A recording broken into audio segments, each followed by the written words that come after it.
What's up, everybody?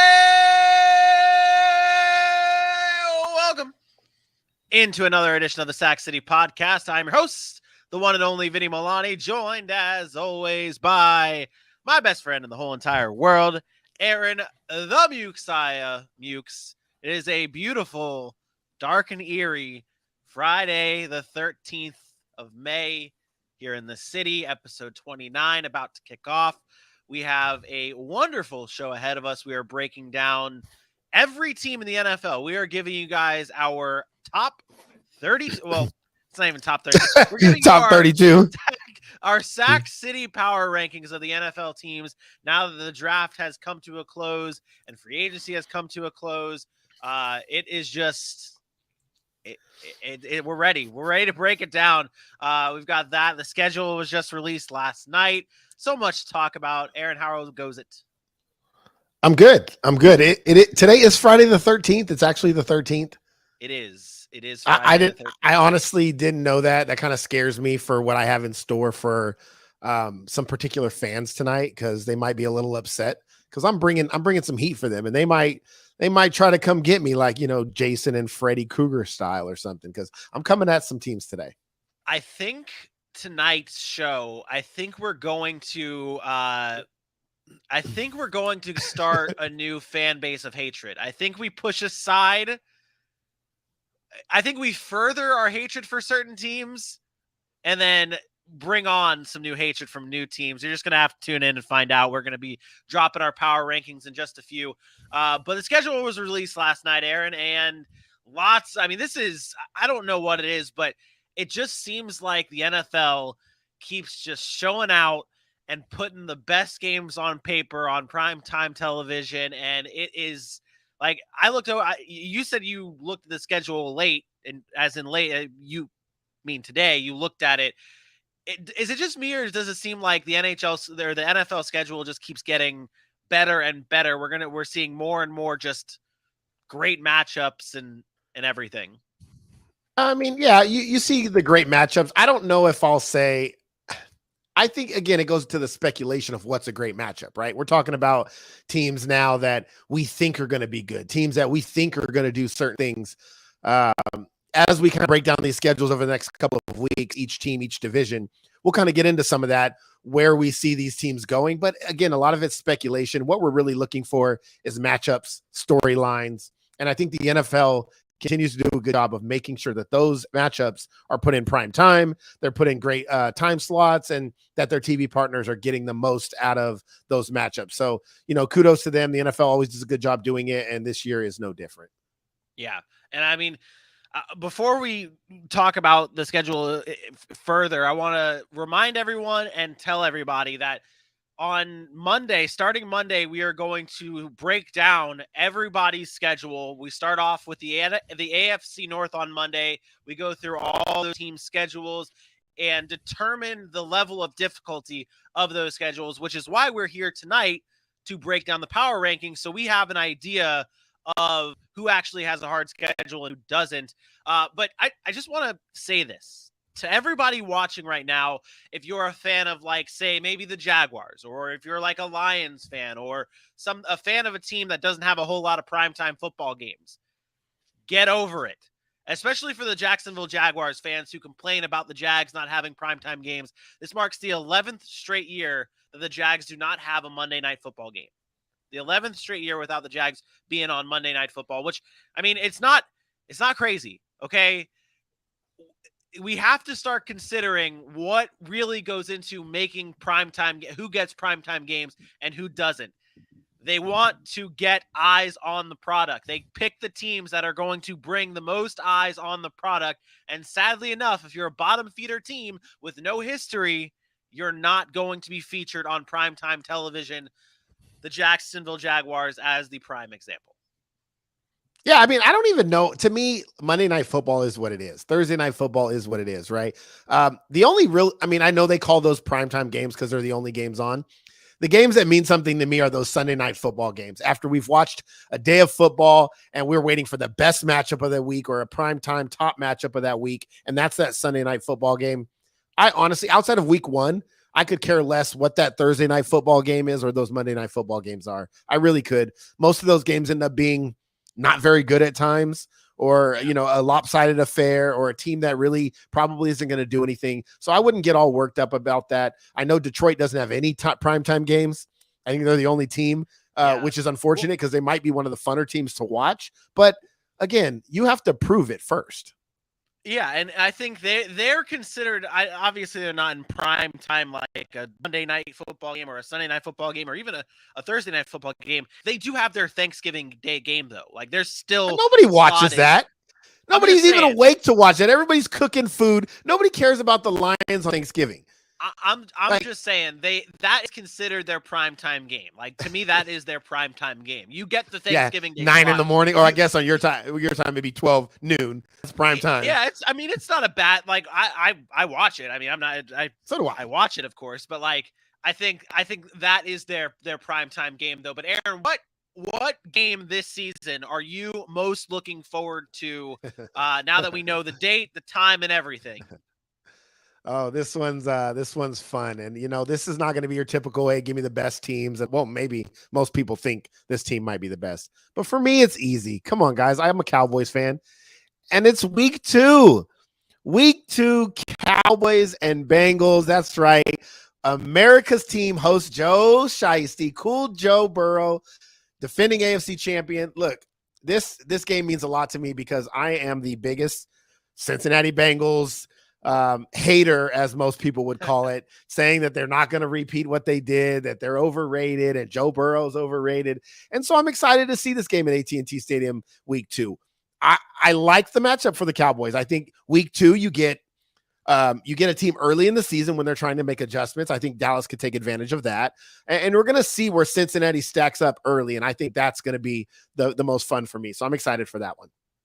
Yeah, that is your game. The team you have had the most heat for, the Bengals traveling to your favorite team in the Dallas Cowboys. I'm very glad you did go the route of picking your own team. And although to most that is a great game, like even you don't even have to be a Cowboys fan to say that that's a game you're looking forward to.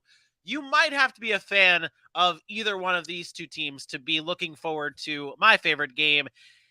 It's the Jacksonville Jaguars taking on the New York Jets on Thursday Night Football in week 13 or week 16. Sorry about that. Week 16, the Jags take on the New York Jets in East Rutherford at MetLife. You get to see Trevor Lawrence battling Zach Wilson. That the story writes itself right there between number 1 overall pick and number 2 overall pick. But what I really like about this is these are two teams that we all think, at least people on this show, think are headed towards the right direction. The Jacksonville Jaguars heading in the right direction with their new head coach, Doug Peterson. The New York Jets heading into the right direction under Robert Saleh. I mean, these are two teams that, and at week 16 of the season, everything's already rolling here. These two teams are in full steam ahead. And you talk about it, and we're going to talk about it a little bit about the New York Jets and where we think they fall in terms of the AFC as a whole and the NFL as a whole. These two teams could be surprising us come week 16. And I don't want to say battling for a playoff spot, at least for the Jacksonville Jaguars case. These are teams that are not going to be bottom feeders, in my opinion, come week 16. So you're going to see two hungry young teams come together and match up. I'm and as a Jags fan, obviously, it writes itself right there. I'm excited. It does. That's a good matchup that I want to see as well. You get two young, supposedly franchise quarterbacks going at it week 16. But I do have some bad news regarding the New York Jets, and we're going to get into it when we talk about their schedule and their division and all that. Dude, their schedule to start the season is brutal. It is absolutely brutal. And I had such high hopes for them. I'm starting to backtrack a little in my mind just because of the start to the season. But I'm excited for them, and I'm excited for the Jaguars as well. And we're going to get to see, again, two young quarterbacks face off, and that's always fun to watch. Yeah. And on the Jaguar side of that, the Jags don't have a easy schedule to start the season either. They have the Chargers in week 2, the Eagles in week 3, the Colts, and then the Chiefs. And that's their start of the season. I mean, that's only their home schedule. No, that is correct. Yeah, that is right. But yeah, no, and side note, my dad's a big Jets fan, so it's like Boom. And Little family rivalry blood there. It is. Yeah, it is. And that's prime time, so it's great. Let's go into something else with the schedule. Again, we're going to talk deep on the schedule. We'll talk throughout the coming weeks when we dive into the division breakdowns of the schedule. But on this show, we have made it pretty known. We haven't coined the phrase, but we've talked about it a lot. We're big fans of the revenge game. Revenge game. There's a lot of them this season. There is a lot of them this season. Aaron, what revenge game are you looking forward to most this upcoming season? Oh man, there's a lot, but come on, everybody knows where I love to go. It's the Cincinnati Bengals and the Kansas City Chiefs. This is a game where last year we saw Kansas City lose twice after getting big leads. The late in the season, week 17, I believe it was, and then again in the championship game where the Cincinnati Bengals stepped up, especially defensively, and then came away with the win. I think this year they're looking to sweep. They're looking to make sure that Kansas City knows that they are now the top of the AFC, and you can't ask for anything better than this kind of matchup. You get Joe Cool, you get Patrick Mahomes, two of the most talked about quarterbacks in the NFL, two of the better quarterbacks in the NFL. I think that's just a fun matchup, again, that we can kind of build some hype around, right? We're talking about a team that's been to 4 straight AFC title games in Kansas City, team that's coming off a Super Bowl in Cincinnati. Can they repeat and make that deep playoff run again? This is a game that's going to be exciting because I believe both teams can be contenders. I really do, even as much hate as I give the Bengals. The Bengals are just more of a team that has to show me again, because they've only done it for one season, whereas I've seen Kansas City, but really for seasons, even before Patrick Mahomes took over, they were contenders with Alex Smith. So I'm really, really excited for that one. Now, do those games, like obviously with the Chiefs playing Bengals, the AFC, they could meet again in playoffs. Do you think there's like a set the tone type of thing? Like like whoever wins in that game, that's setting the tone for if they meet again in the playoffs? I think that only matters right now for Kansas City. I don't think Cincinnati needs to go in there and prove anything in that regular season matchup. They've beat them twice this year or this past season and already beat them in the title game. The pressure's kind of on Kansas City to say, you know what, this is still our conference. Yeah. We got to go and make a statement. So I think it's more important for Kansas City to get out to a good start with a tough schedule that they have and get a win against a team like Cincinnati and say, hey, we're not going anywhere just because we lost Tyreek Hill, just because we lost that title game. We're still here. We're still the class of the AFC. Yep. Mine is thing is yours in week 13. That's great because like you brought up the Cowboys playing the Bengals, and that's a week 2 game. And it's like, okay, this Rangers just scored 2-1 on the power play. Let's go. You just talked about how that week 2 matchup, you're excited for it. These middle of the season battles and these towards the end of the season battles are so huge because now everyone is in their rhythm. They're battling for a playoff spot. They're battling for seeding. They're battling it all out. Mine comes in week 6. So there's still it's right as they're starting to get into that rhythm. Mine is when the Kansas City Chiefs take on the Buffalo Bills. Once again, last year we saw them duke it out in the playoffs. We saw a new rule change because of this in the postseason, which I know really grinds your gears. But this matchup right here is exactly what it is. Like it is like there's no, I can't even talk about it because what else is to be said about this matchup between Josh Allen and Patrick Mahomes, arguably the 2 best quarterbacks in the NFL, going head-to-head, that went into a grueling overtime this past postseason. I saw the Chiefs steal one. Some may say steal one away from the Buffalo Bills. The Buffalo Bills went out and got better. The Chiefs might not have gotten that much better from where they were last season at that time when they played them. It is going to be another shootout. It's going to be a battle between 2 of the best quarterbacks. It's right at that quarter mark of the season where everyone's now really starting to flow. And I mean, it's primetime football. It's actually not primetime football. It's a 4:00 game on CBS. It will be the marquee game of the week. Obviously, on the CBS main, you'll get Romo, you'll get Nance. Like that's what it's going to be. I think the key here is you're probably looking at the 2 best quarterbacks in football. Yep. And we probably watched the greatest display of quarterbacking in the NFL that we've ever seen in that game, that divisional round game. Yeah, some could say the Chiefs stole it. Everybody wanted to see Josh Allen get the ball again, but we also all know what would have happened had Josh Allen got the ball again. He would have went down, he would have scored again, and then they would have gave it back to the Chiefs, and guess what? They would have scored again. Like, we know this later, because we watched it that entire fourth quarter, that entire overtime. They went blow for blow. It was, again, to me, it was the greatest game I've ever watched and the most excited I've ever been about a football game. And it wasn't a Super Bowl. It was a divisional round game, but I thought that was the Super Bowl. I said it then. And unfortunately, it turned out neither team made it to the Super Bowl, but I would pay to see a game like that again. So I'm excited for that game as well. I think it's going to be a great display of football and two of the top teams in the NFL. We'll see how high we have them when we unveil our power rankings a little bit later. Look at you with a little teaser, and I'd be remiss if I did not mention this game. And when we talk about revenge games, there is one that kicks off, and this is as an honorable mention. The Seattle Seahawks taking on the Denver Broncos in Week 1 on Monday Night Football. Russell Wilson's playing his former team in the Seattle Seahawks. Is this in Seattle? It is in Seattle. So you got Russell Wilson not only playing his former team, but returning to Seattle to play them on primetime Monday Night Football. I have a question for you. This is another game that kind of the story writes itself, but do you think who do you give the advantage to? Obviously, we're going to talk about these teams and where they rank in the power rankings, but who do you give the advantage to in this game? Russell Wilson knowing what Pete Carroll does, or Pete Carroll knowing what Russell Wilson does? This is easy, but by default, Seattle's team isn't good enough to really compete at the level I believe Denver's going to be at this year.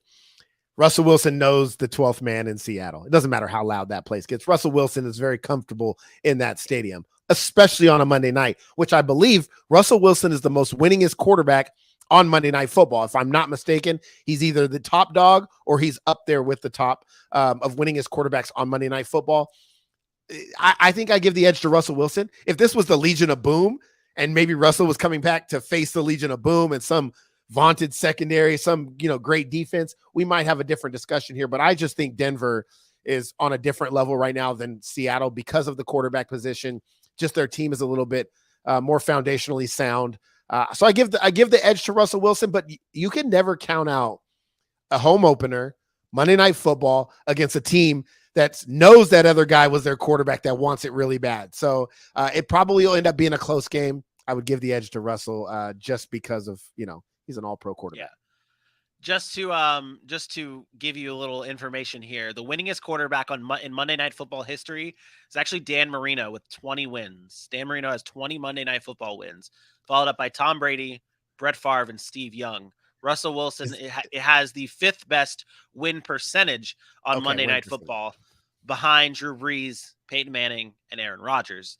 Just a little fun fact there, the more you know. All right, we're about to get into our power rankings, but first, Aaron, do you ever do the social reads? How often? No, you never give them to me because I probably talk the most on the show because I'm, I never stop talking. But yeah, it's okay. But I'm ready if you need me. I'm ready.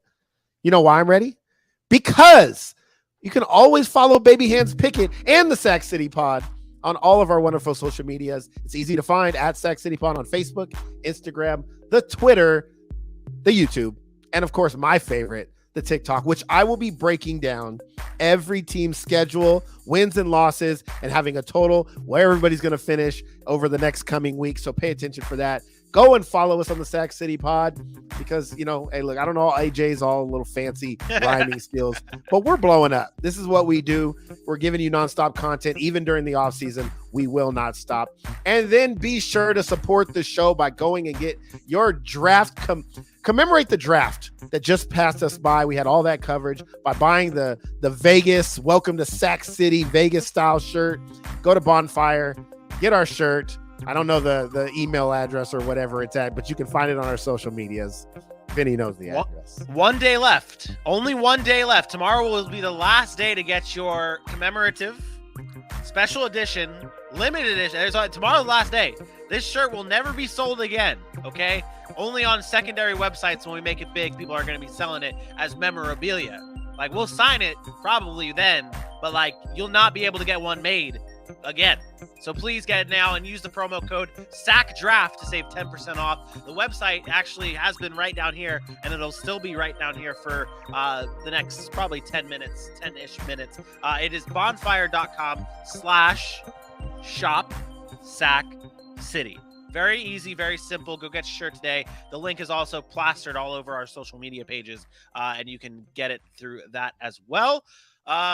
Yeah, that's that. That is those are the plugs, and it is now time to get into our power rankings. Our Sac City power rankings about to be underway. We're going to break this down in what, 5 parts? I'm gonna break it down in 4 parts, I should say.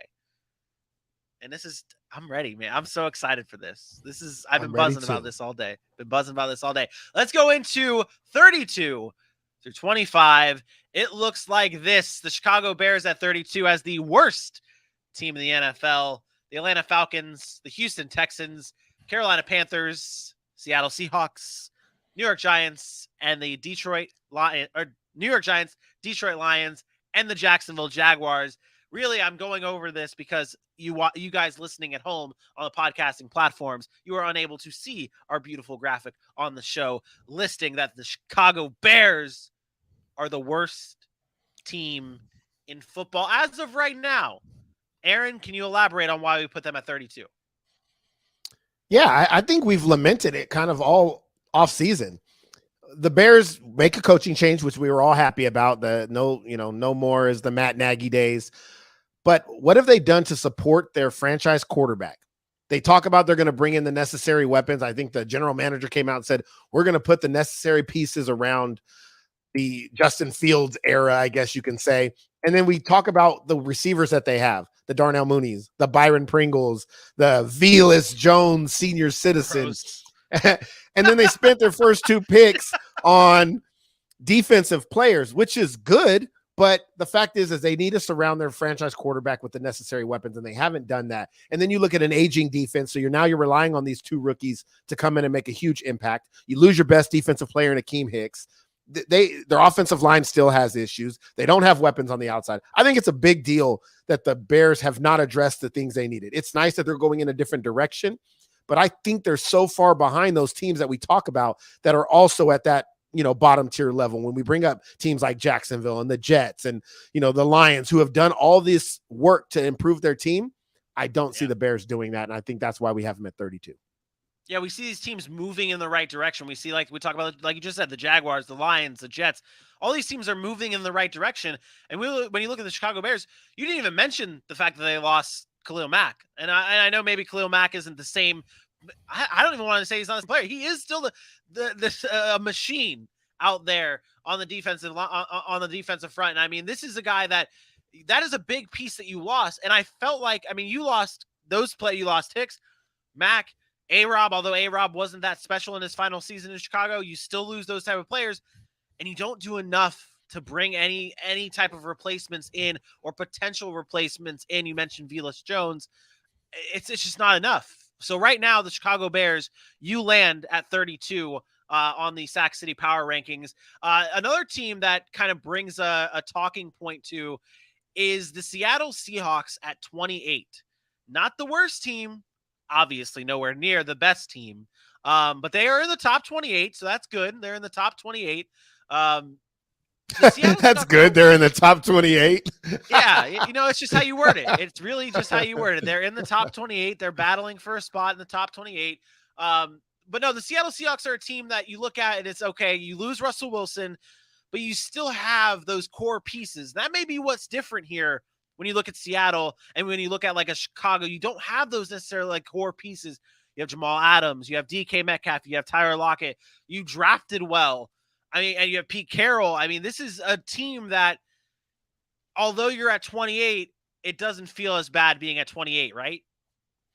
For sure. I think they're at 28 because we're just unsure about the quarterback position. When you list Drew Lock as your starting quarterback or a Geno Smith as your starting quarterback, you're a little concerned about that. But we're not concerned about the weapons that surround him. We're not concerned about DK or Tyler. We know that they've improved their offensive line somewhat in drafting a Charles Cross. They bring back a Gabe Jackson and Austin Blythe, those type of players. And then on the defensive side of the ball, they bring back Quandre Diggs. They go out and get a guy like Uchenna Nwosu from the Chargers, who's a really good edge rusher. You still got some guys. You lose Bobby Wagner, but they also bring in or have a guy like Jordan Brooks, who started to come on last year, started to get a little bit better. And their secondary is not bad. We talk about the Legion of Boom. You get a Trey Brown, Jamal Adams, Quandre Diggs, Sidney Jones, and a Justin Coleman. That's an improved secondary over the past couple of seasons. And then they drafted a Kobe Bryant. So I think with the draft in getting running back depth in Kenneth Walker, offensive line depth in Abraham Lucas, and then the moves that they made this offseason,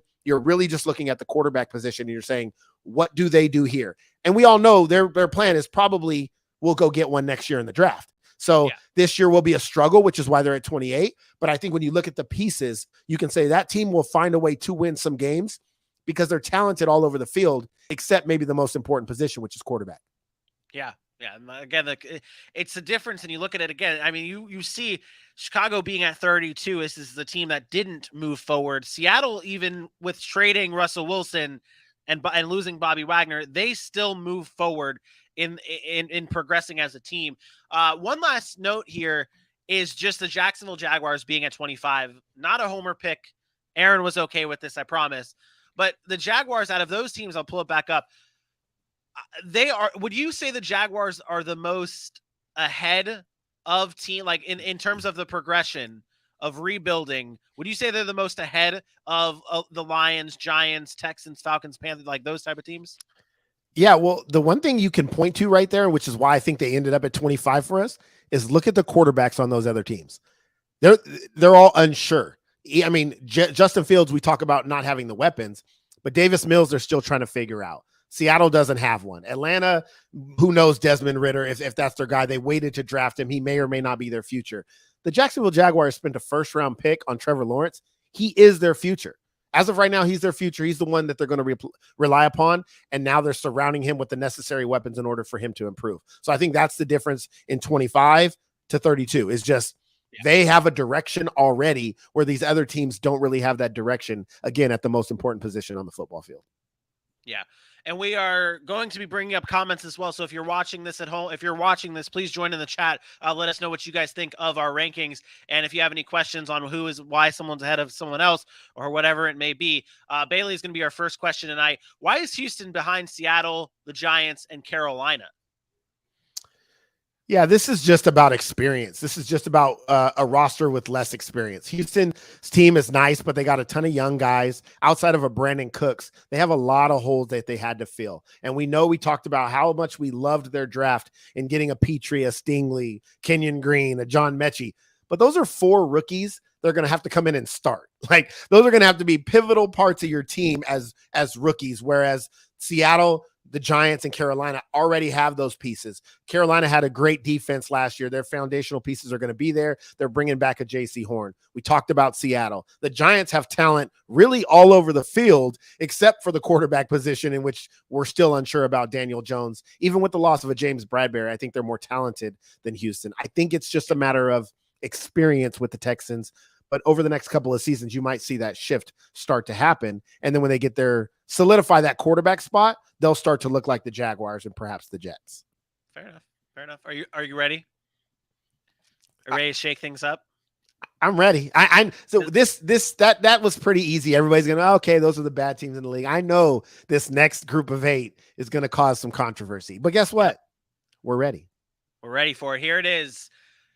At number 24, the New England Patriots. Number 23, the Washington Commanders. 22, the New York Jets. 21, the Tennessee Titans. 20, the Pittsburgh Steelers. 19, the San Francisco 49ers. 18, the Minnesota Vikings. And 17, the Miami Dolphins. I guess there really is one place to start. There's 3 AFC East teams in this group. The highest one is not the New England Patriots. It's the Miami Dolphins. And then it's the New York Jets. And then it's the New England Patriots. Aaron, go in on the Pats. Yeah, I don't know how much more I can stress this. that the New England Patriots are consistently living off of past success. And I know everybody said this. Oh, are you joking? I'm going to say it again. I'm not joking. The New England Patriots, yes, they made the playoffs last year. Nobody's debating that. But what everybody fails to realize is what has happened this offseason. Every single team in the AFC has gotten better, guess, except for the New England Patriots. Every single one of them.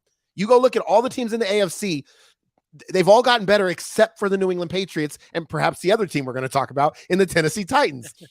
You can't sit here and continue to say, oh, because we've done it for 25 years, we're always going to be that team.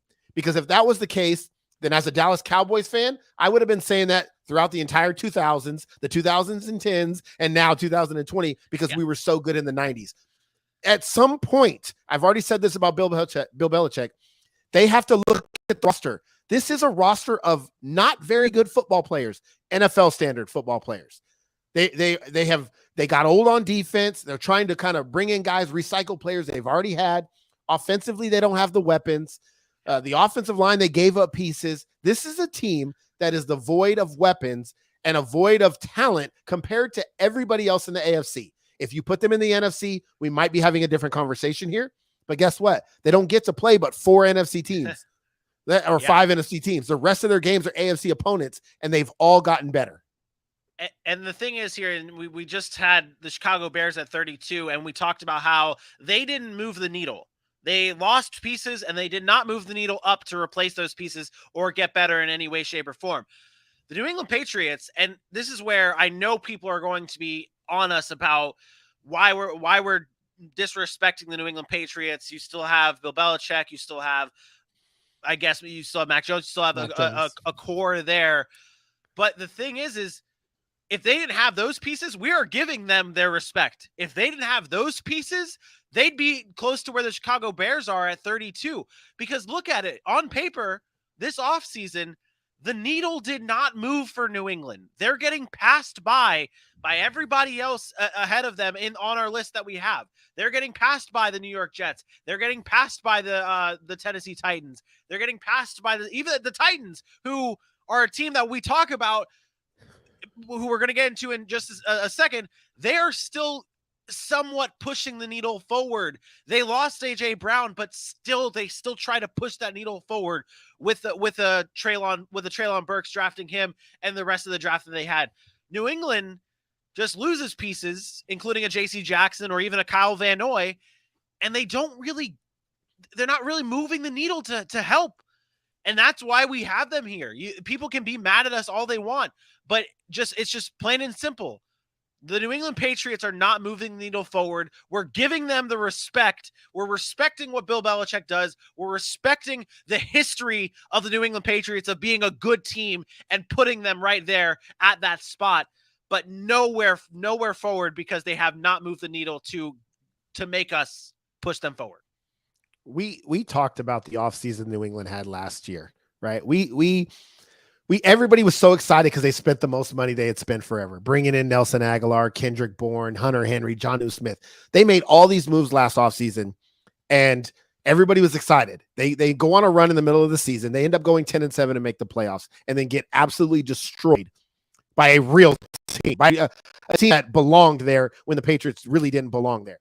And this year, we're getting all this shit from fans because we're down on the Patriots, and they did less than they did last year. They actually lost more pieces than they did than they gained last year, and you're more excited about them. Yes, more important. Exactly, you lost the best cornerback arguably the best cornerback in the NFL. Like that's I don't get it. Like, I know Patriot fans have a history, and they're just going to point to we got 7-6 rings, whatever. That's great. I've been there. I've been a Cowboy fan. Don't hate on the 5 rings. Like, I've been that fan. You have to look at the roster for what it is, and then look at the competition in the AFC, specifically the AFC East. Buffalo, they're 10 times better than New England. Yeah.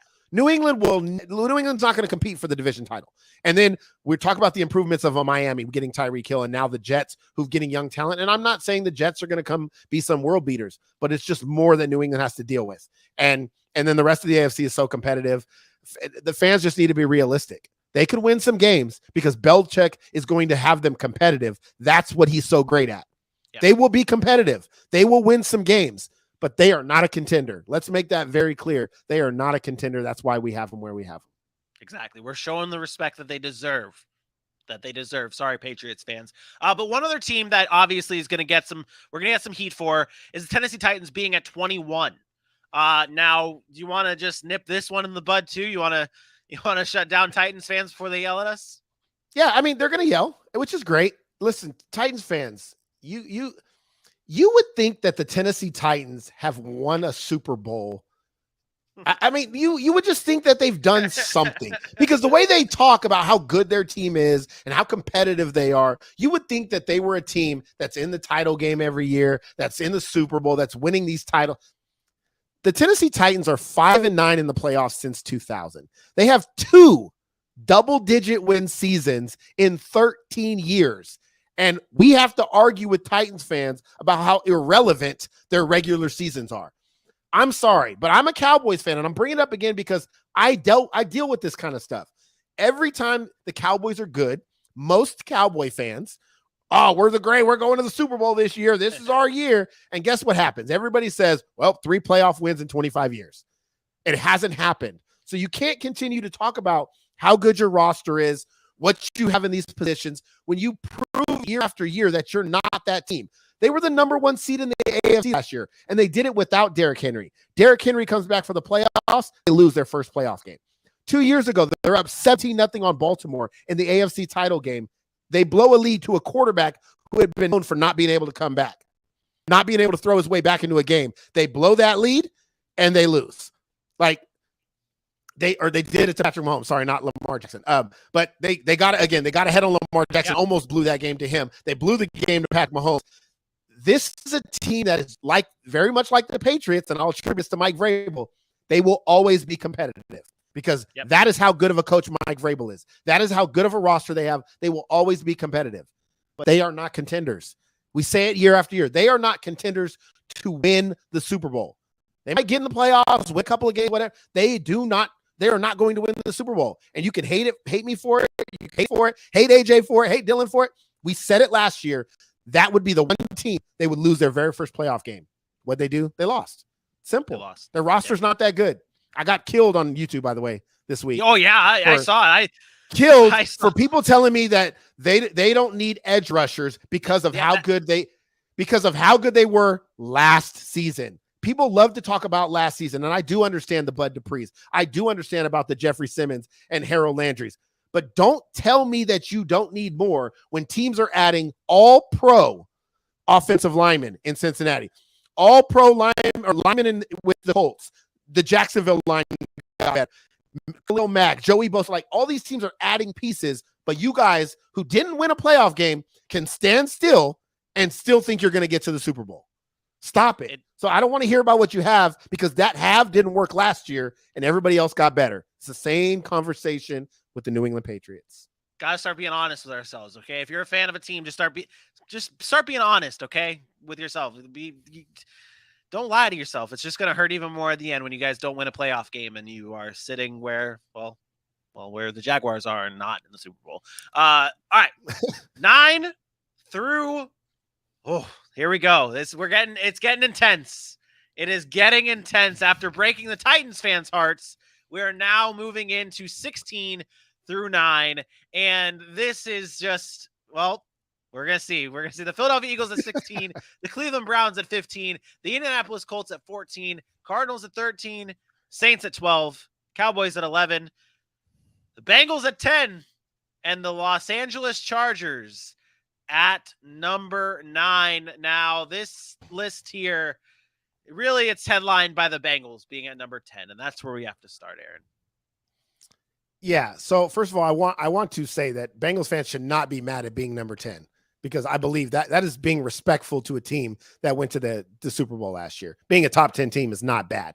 That we are basing this off of offseason moves, key additions. Is there going to be some regression? I only want to really point out one thing with the Bengals. I think we've had this conversation enough with the Cincinnati Bengals. I think they're a very talented football team. I think they can be really good, but I'm a huge believer in the Super Bowl hangover for the team that loses. I'm only going to point to numbers that have already happened over the past, 13 years, since 2009. Since 2009, the 13 losing Super Bowl teams, only 6 have made it back to the playoffs. Only 6. Only 1 has actually won the Super Bowl, and that was the New England Patriots. And again, you're talking about the GOAT. And I'm sorry, Joe Burrow, but you're not quite the GOAT yet. The other teams, only 2 other teams made it to the title game. That was the Patriots again in 2012 and the Chiefs last year losing in the title game. It is extremely hard in the NFL to get back to where you were the year before. Not only do you have to be a good football team, like I do believe the Bengals are a good football team, but you have to get lucky. Things have to break your way. You can't have any injuries. Those things in the NFL are so hard to do. So when you think that we're hating on the Bengals because we put them at 10 or we say they need to get better, it's not because we don't think they're a good football team. No. But Vinny's used this terminology a number of times tonight, to move the needle. You have to be able to move the needle and endure the grueling NFL season. And there's so many things that can happen. Nobody expected a 10-7 team in the Bengals to go on a run that they went on last year. Nobody. Yeah. I don't even think Bengals fans thought they could do it. No. Nobody thought that was going to happen. Whoa, bro. But they did it. Did it. We've seen this before from a team. They have to show us again. So I'm giving them respect and putting them at 10, but they have to show me that they can do it again with the healthy Baltimore, with an improved Pittsburgh, with an improved Cleveland in that division alone, and an improved AFC. So at number 10, I think we agreed that was a pretty good spot for them. Yeah, and you brought up the needle moving, with Bengals, and they did. To me, they moved the needle. They did move the needle. Like, that's what it is at this point of the rankings. And you and I, we went through this together, and this was a hard thing to do. Like, these rankings were not easy when it got to this point, especially in the top 10. And it's the Bengals moved the needle. So don't hear what we're not saying, Bengals fans. But they didn't move the needle on the same level as the teams ahead of them, including the Los Angeles Chargers, who I had a little higher. I did. I had a little higher than 9, but you convinced me to put them you convinced me to put them at 9. But I think the Los Angeles Chargers, they did exactly that. But and now it all clicks in my head. It all clicks in my head that why they're at 9 is because we have not seen them put it all out there yet. We haven't seen this is a team that missed the playoffs. I think the Chargers, out of all of our teams in the top 10, are the only team that didn't make the playoffs last year. So which is why we had so much debate about it, which is why. Yeah. So this is why I think it's I'm okay with this, with them being here at number 9. They did move that needle, and that's why they're the head of the Bengals, because they moved that needle a whole lot more than the Bengals did. And I thought they were almost on the same level in terms of a team before that, but obviously the Bengals put it all together, so they're right there. One last team before we go into our top 8 is Cleveland Browns. They sit at number 15 here. And we haven't seen them play with a Deshaun Watson-led team. Why do we have that? What is the reasoning behind 15 for the Browns? It's simply that. It's simply we don't know if Deshaun Watson is going to be on the field. If Deshaun Watson plays a full season with the Cleveland Browns, they are a top, I'll go as far as say a top 7 team in my opinion. But we don't know. So I'm not going to just assume, and I'm not going to take credit away from those other teams that we know, people that are going to be there at this point. But there is no doubt about it. If Deshaun Watson is on the field for the Cleveland Browns, that is a very, very talented roster. I believe he's one of the best quarterbacks in the NFL, and I believe I would have him in the top probably 7 or 8 teams in the NFL. Yeah, agreed. I really hope the Browns don't brown this season, man, because after last year, all of us were. This is not even about Browns being Browns anymore. This is about the Browns thought they had a franchise quarterback in Baker Mayfield. The Browns know they have a franchise quarterback in Deshaun Watson when he's on the field. Yep. We've seen what Deshaun Watson does on the football field with that roster, that running game, that defense. There is no more excuses. Yep. This is a leader who's revered by his teammates despite his off the field problems. I don't think there's any way that you see the Browns shit the bed that they did last year if Deshaun Watson's playing quarterback for them all year. Yeah, exactly. All right, let's do it. Let's break down our top 8. Here we go. Coming in at number 8, it's the Denver Broncos. We talk about moving the needle, and they did exactly that. They pushed the needle. They said, hey, needle, I'm going to just, ha! And they went out and acquired Russell Wilson. This is a team that we have not seen put it all together, and yet they land in the top 8 at number 8. Why is that? Yeah, it's the roster that they already had built prior to getting Russell Wilson, right? Which is what we talk about. We talk about all these teams that didn't have a franchise quarterback that have surrounded now their talented quarterback with enough pieces. And I think that's what Denver's done with Seattle. I'll let you finish it off because my internet connection is going kind of bad right now. No, you're good. You're good. I think that Denver there at number 8 is the right fit. We don't have to touch too long on it because I mean some of these teams it's pretty straightforward. Denver Broncos pushed that needle forward. The team ahead of them pushed it just a little bit more by acquiring one Davante Adams. The Las Vegas Raiders come in at number 7. This is a team that already had it all. I mean, this is a team that they lost a heartbreaker to Cincinnati, and they went out and got their fix, basically. They needed another weapon. They needed someone alongside Hunter Renfrow. They needed a playmaker. And guess what? They went out and got the best playmaker at the wide receiver position in Davante Adams.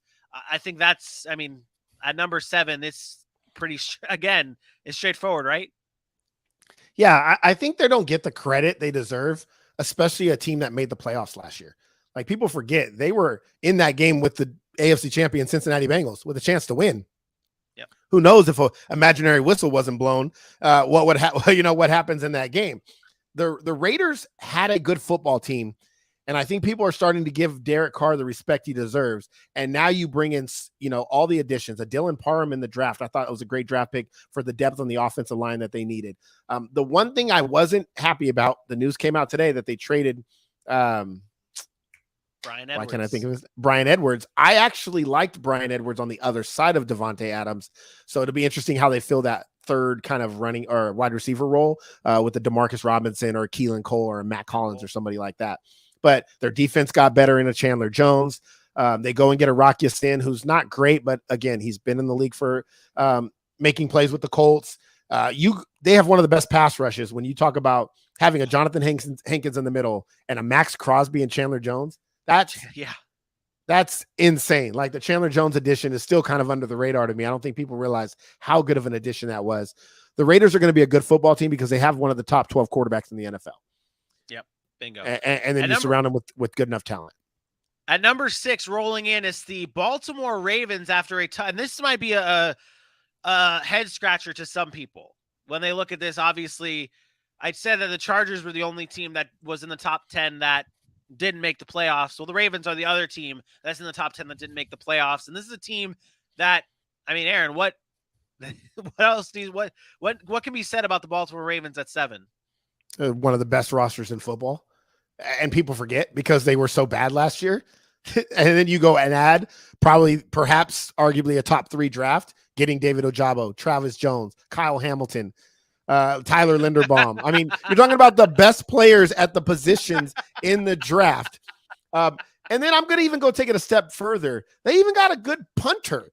Like they even got a punter out of the draft. Like, this is a team that is bringing back a healthy Lamar Jackson. You have a Mark Andrews. You're getting back Gus Edwards and J.K. Dobbins. This team, you're getting back their Marcus Peters. You're getting back their entire secondary. Patrick Queen's there.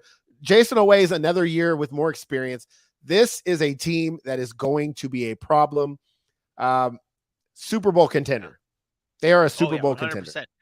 You did forget and leave off Rashad Bateman from your list of players that the forgot. Hey, and let's not even and Marcus Williams. And they added Marcus Williams. Williams. Yeah. I left off a lot. Yeah. Well, it's funny. You said you were like, you started your list of their draft picks with David Ojabo. And I'm like, oh, that was their first round pick, forgetting that they had 2 players ahead of David Ojabo in Kyle Hamilton and Tyler Linderbaum. It's incredible what Baltimore did. They come in at number 6. Number 5, it's the Green Bay Packers. I mean, this is now getting to a point where it's tough to determine who goes where and why. Green Bay slides in at number 5, losing Davante Adams. but I guess the needle was moved enough everywhere else, right? You know how I feel about wide receivers, and I like wide receiver. I catch football. You know what I'm saying? They don't move the needle as much as people want them to. They can make a good team great, but they don't take a great football team and make them bad. And I think that's what you're seeing here. Devontae Adams is a hell of a player. Okay, he's a hell of a player. Aaron Rodgers is the reason why Green Bay is Green Bay. That offense will still run with Aaron Rodgers at quarterback. It's the same reason why we still believe in Kansas City. It's the same reason why we've watched other receivers leave and we still see teams do okay. What they've done on defense and what they've done in the draft, it's just their roster is one of the best rosters in football, top to bottom. Name a weak spot on the Green Bay Packers outside of the imaginary wide receiver position if we don't think Christian Watson's going to be good. Who's their tight end? They don't have a weak spot. Who's their tight end? They still got Tunyon. Oh yeah, that's it. Okay, Tunyon's still there. Mercedes Lewis is still there. Hey, there it is. Let's go, Mercedes. All right, good. I knew that would excite you. But yeah, I mean, and it's splitting hair. It's getting tough with this top 5 coming in at number 4. And real quick, I like the way you broke that down with talking about how losing Devontae Adams sucks, but Aaron Rodgers, it's the reason why the quarterback position wins the MVP so often. It's because it's the most important position and it runs through the quarterback position. And when you have Aaron Rodgers, who's arguably the best quarterback in the NFL, I say arguably, didn't say he was, arguably the best quarterback in the NFL, that's what happens. Number 4 is the Tampa Bay Buccaneers. The Bucs slot in at number 4. The once Super Bowl champion led by Tom Brady. He returns. New head coach there with Todd Bowles. You still have them in that same spot, though. Really, this is where the Bucs kind of fall normally, right? No change with Todd Bowles and Bruce Arians, right? No, they're going to run the same offense. Tom Brady's still the GOAT. Tom Brady, unless he just has a massive fall off, which I don't see happening the way he works unless he gets injured, something like that. They added Russell Gage. They drafted Logan Hall. We talked about Luke Goedeke, adding some depth there. Defensive line needed some help. They still could probably use another pass rusher, but I told you, watch out for Joe Tryon. I don't know how to say his very last name, is Shoyinka or something. But he started to come on last year. They're fine. They bring back most of their players. They got Shaq Mason to kind of fill the void of losing one of their offensive linemen. They'll be there. It's a weak NFC. Yeah. They're fine. There's not much to say about Tampa Bay other than they got Brady. They're a Super Bowl contender. Exactly. And the same thing could be said similarly to the team that slots in at number 3. It's the Kansas City Chiefs. Whoa! I would venture to guess that people disagree with you. Now, I'm not going to disagree with you because of my man crush here. I mean, Hold on. Is that crooked? Yeah. It is a little crooked. Put a level on that shit. Let's be honest. There are people out there that do not think the Kansas City Chiefs are a Super Bowl contender because they lost Tyreek Hill. And Tyrann Mathieu. I think the needle moves more because of Tyreek Hill. Okay. Yeah. I think that's why people would move the needle more. Me? Yeah. I told you guys since 2000, whatever, 17, 18, I don't know when it was. Yeah. As long as they have Patrick Mahomes and Andy Reid, I will pick them to represent the AFC in the Super Bowl. I'm dead serious about this. I'm dead serious. I know. It doesn't mean it doesn't mean I feel like they're the best team right now in the AFC. But all these other moving parts they're just that, they're parts. Yeah. We've seen it before. We've seen this in New England with Tom Brady and Bill Belichick. There is a reason why Kansas City has had players filter through there over the past 5 seasons. And guess who's there at the end of the season fighting for a trip to the Super Bowl? They've only got 1 win, but they're fighting every year. It's Kansas City. Yep. Because they got the quarterback and they got the head coach. And that's all I need to see. Yeah, exactly. And honestly, you talk about the needle and people saying maybe the needle moved back because Tyreek Hill. I think Kansas City did a very good job keeping that needle where it was, bringing in, I'm going to say this, Juju Smith-Schuster, I don't know what goes into winning comeback player of the year, but I think Juju Smith-Schuster has a wide receiver 1 type year where we're talking about him as a top 10, top 7 wide receiver at the end of the year with Patrick Mahomes. Like that's how good I think it ends up being. Yeah. It could be. I think he's a better number 2 option, which I think helps being in Kansas City because Travis Kelce is the main focus. Yeah, exactly. You have a Marquez Valdez-Scantling. You draft a Sky Moore. I think it helps Juju having all of those other weapons because they can't just focus on him.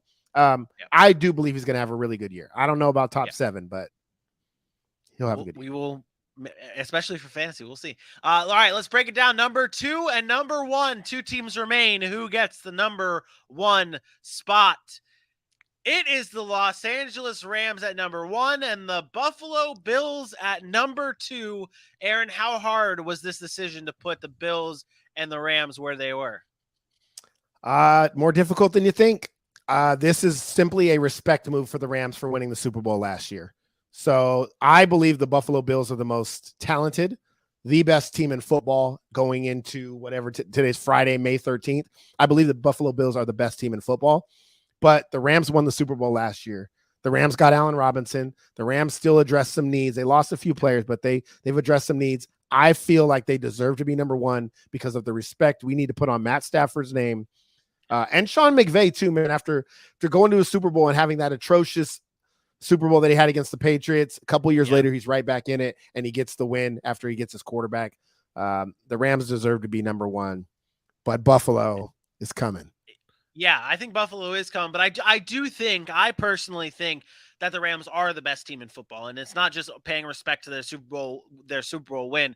I think they are the best team in football. You talk about Sean McVay being a very good head coach, and then you talk the theme of the show, that needle, that imaginary needle.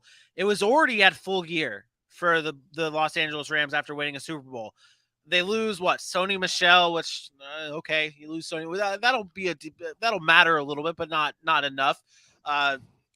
Losing Andrew Whitworth will hurt. Whitworth will hurt that locker room as well as that offensive line. Agreed. I think that's their biggest loss to me. But I think where they gained, it still keeps that needle at all the way at full gear, if not breaking the dial and going full past the full gear and breaking into the shadow realm or whatever we're calling it nowadays. They bring in Bobby Wagner. They play week 1, right? Rams Bills week 1. That's the Thursday night. So I'm just going to tell you right now, you are going to see the Rams get destroyed week 1. Destroyed. Buffalo is going to destroy the Rams in week 1. Wow. And it's not indicative of where they finish or anything like that. But if you don't know what I'm talking about, go visit the TikTok page. If you watch the Ozarks, got a little Ozark Josh Allen in there. Visit that TikTok page and just play that one. That's Josh Allen's mentality coming into this year after the way they lost last year in that overtime game. There you go. There you have it. You can follow us on TikTok at Sack City Pod and the rest of our social media platforms. That's Facebook, Instagram, Twitter, and YouTube. Be sure to subscribe. Again, last day is tomorrow to get your Welcome to Sack City Vegas tee available on bonfire.com/shop Sack City. Use the promo code SACKDRAFT to save 10% off. That does it for our final power rankings our first power rankings of the new year, once now that the draft and the free agency is complete. We'll be back on Monday live at 8 p.m. Eastern time, breaking down the AFC North and and the teams involved and their schedule, I should say. And it's another good fun and games Friday show, man. Another good fun and games Friday show. I appreciate you. Help me break down the top 32 teams in the NFL, 32. Or top 26, and then the bottom 6 of the NFL. We'll be back again live Monday, 8 p.m. Eastern time. For my best friend, Aaron Mukes, I am me. We will see you Monday. Peace out.